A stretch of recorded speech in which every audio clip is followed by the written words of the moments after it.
Thank you, Mr. Chairman. General Guillot, you're familiar with the Joint Reserve Base at Belle Chase in Louisiana?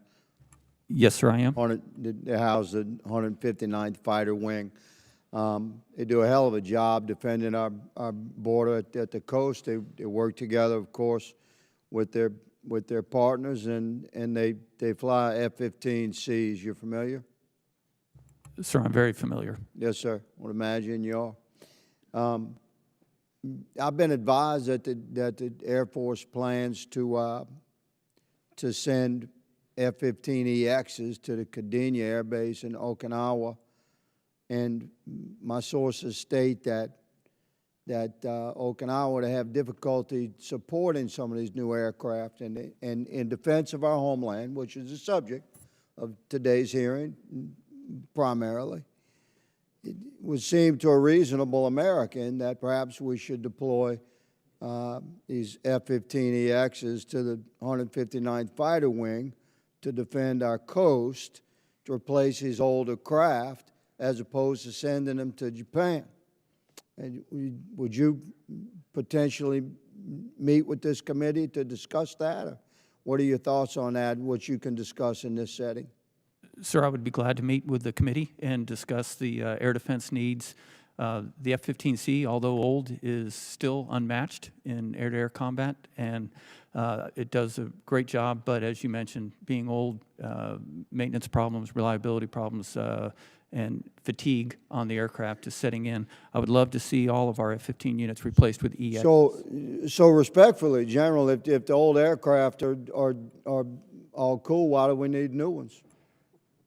Well, as I mentioned, the new ones are newer and better, right? The new ones are better. I would like to see them replaced with EX. So to defend our coast, regular Americans might expect that we might use the best. I'm just putting this out there. We might use the best and most modern aircraft to defend the Gulf of America and to patrol the Gulf of America, as opposed to sending them overseas. So all I'm asking respectfully, sir, is that we have that conversation and we can engage in that conversation in another setting. Will you commit to that, to me and my office and to this committee? Yes, sir, absolutely. And I want to make sure I was clear. I would love to have the F-15EX. Well, that's a real good answer. Yep. We're going to stop there on the F-15s because I want them in Louisiana. I think it's a real good idea. You mentioned earlier, General, regarding the northern trajectory. My colleagues across the aisle are quite upset about corrective actions that the executive branch is taking regarding our relations with our allies and adversaries alike across the world. You mentioned the northern trajectory. It was brought up as a concern. So when you describe the northern trajectory, you're talking about tracking ICBMs. Is that correct? Yes, sir, and cruise missiles. Okay. So ICBMs and cruise missiles. So the American technologies on sea-based and land-based and space-based technologies that track these launches, the launch of a cruise missile or an intercontinental ballistic missile from a northern trajectory, from that an adversary would most likely use to make a fast and effective approach to the United States. Can we track that with Canada or not? Without Canada or not?